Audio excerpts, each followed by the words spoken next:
سيدي يا رسول الله وعلى آلك وأصحابك يا سيدي يا حبيب الله الصلاة والسلام عليك يا سيدي يا خاتم النبيين وعلى آلك وأصحابك يا سيدي يا شفيع المذنبين.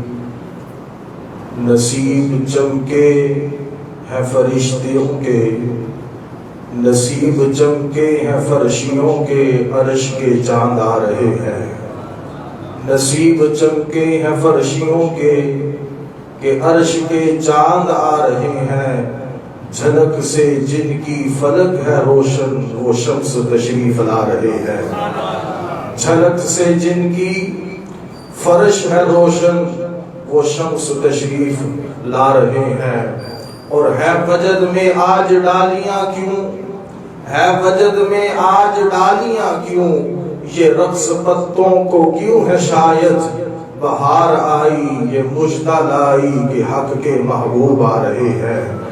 اور نثار تیری چہل پہل پر ہزار عید ربیع الاول، نثار تیری چہل پہل پر ہزار عید ربیع الاول. سوائے ابلیس کے جہاں میں سبھی خوشیاں منا رہے ہیں. سوائے ابلیس کے جہاں میں سبھی خوشیاں منا رہے ہیں. بعد از حمد و ثنا حضرات گرامی، آج سے تقریباً 1495 سال پہلے وہ صبح آئی تھی، اور ایسی صبح شان والی آئی تھی جس صبح رب نے خوشیاں تقسیم کی تھی. اور وہ خوشیاں آج تک انسانیت کو تقسیم کی جا رہی ہے، اور انسان ان خوشیوں کو لوٹ رہا ہے. وہ صبح جس صبح میرے اور آپ کے لجپال نبی اس دنیا میں تشریف لائے تھے، وہ صبح جب اللہ کا محبوب اس دنیا میں تشریف لے کے آیا تھا. اعظم چشتی رحمۃ اللہ علیہ فرماتے ہیں کہ ایسا محبوب کہیں ہوگا نہ کہیں ہے، ایسا محبوب کہیں ہوگا نہ کہیں ہے، بیٹھا ہے چٹائی پر مگر عرش نشیں ہے. اور فرمایا تو چاہے تو ہر شب ہو مثال شب اسرا، تو چاہے تو ہر شب ہو مثال شب اسرا، اس لیے کہ تیرے لیے 2-4 قدم عرش بری ہے، اس لیے کہ تیرے لیے 2-4 قدم عرش بری ہے. اور فرمایا کہ ہر ایک کو میسر کہاں تیرے در کی غلامی، ہر ایک کو میسر کہاں تیرے در کی غلامی، اس در کے دربان بھی جبریل امی ہے. فرمایا کہ غلامی کا دعویٰ کرنا کوئی آسان نہیں ہے، دعویٰ کرنا بڑا مشکل ہے. تو فرمایا ہر ایک کو میسر کہاں تیرے در کی غلامی، اس در کے دربان بھی جبریل امی ہے. وہ مقام کوئی عام مقام نہیں ہے، وہ در کوئی عام در نہیں ہے، بلکہ وہ در محبوب رب العالمین کا در ہے. اور اس در کا دربان بھی کوئی عام دربان نہیں ہے، بلکہ سید الملائکہ فرشتوں کا سردار جبریل ہے.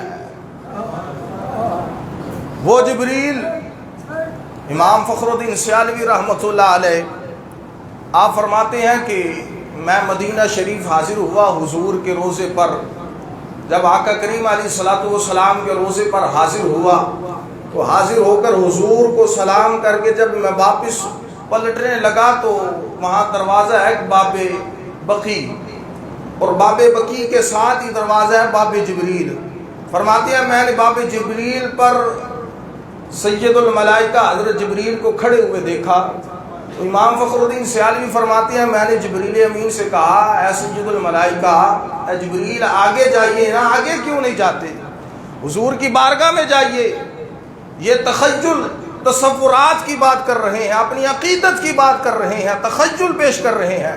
فرمایا تخیل کے اندر جبریل امین کو کہا جبریل امین آگے جائیے، حضور کی بارگاہ میں جائیے، آگے کیوں نہیں جاتے؟ جبریل امین نے فرمایا، تخیل کے اندر، عالم تصور کے اندر جبریل امین نے فرمایا مجھے آگے جاتے ہوئے ڈر لگتا ہے، اس لیے کہ وہ مقام ہے، یہ وہ در ہے، اگر یہاں ذرہ سی آواز بلند ہو جائے تو رب اعمال ضائع کر دیتا ہے۔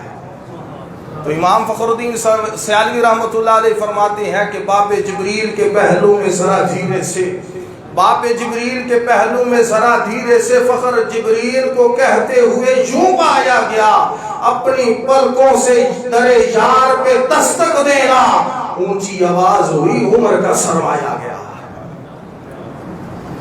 اونچی آواز ہوئی عمر کا سرمایا گیا۔ اور آخر میں اعظم چشتی رحمۃ اللہ علیہ نے کمال کر دیا، فرمایا ملتا نہیں کونین کو کیا کیا تیرے در سے، ایک لفظ نہیں ہے یا رسول اللہ جو تیرے لب پہ نہیں ہے۔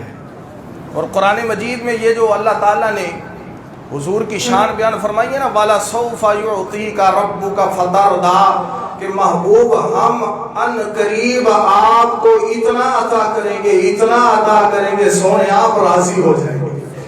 اب یہ آیت کریمہ نازل ہوئی، حضور علیہ الصلوۃ والسلام رو رہے ہیں، آنکھوں سے آنسو جاری ہے، رب نے جبریل کو حکم دیا، جبریل جا میرے محبوب کی بارگاہ میں جا کر پوچھ محبوب کیوں رو رہے ہو، کیا وجہ ہے، کیوں رو رہے ہیں؟